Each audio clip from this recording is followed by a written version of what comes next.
When I first saw this specimen, I was completely blown away. You can see this beautiful little tiny bird skull preserved within this piece of amber. So I was going around showing it to everyone, like, look at this, it's so cool. To a paleontologist, it's weird. We've never seen anything like it. I definitely couldn't keep the lid on this one.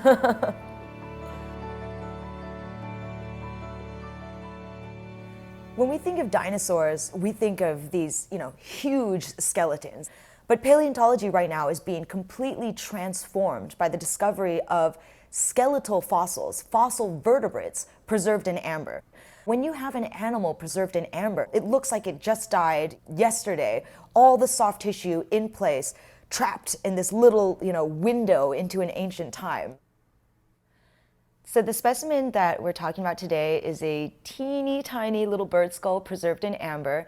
And when I first saw this specimen, it just blew my mind. I have literally never seen anything like this. It's even smaller than a bee hummingbird, which is the smallest bird alive today.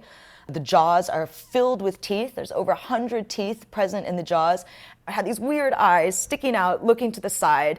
And there's nothing like this alive today. So when we try to figure out what these morphologies mean, we really have to use a little bit of our imagination. But to us, the fact the skull is very fused, the fact it has lots of teeth, the fact it has these really big eyes, all suggests that despite its teeny tiny size, it was a predator. And it was probably feeding on small insects. But because the eyes are facing to the side, it would have lacked binocular vision, which is something we usually associate with predatorial birds. So Oculodentavis was just weird. So this lump of amber is 100 million years old, which is smack dab in the middle of the Mesozoic era, the age of dinosaurs. So this early bird coexisted with the long-necked sauropod dinosaurs. It coexisted with flying reptiles like pterosaurs. It was part of this really diverse Cretaceous fauna. And, these tiny organisms can only be preserved in amber. Even in other places where you have exceptional preservation, small things might have existed, but we don't have any evidence of it. So if it wasn't for amber, we wouldn't know about this minute fauna at all. And it's just incredible to uncover this new ecological niche that we never even knew existed.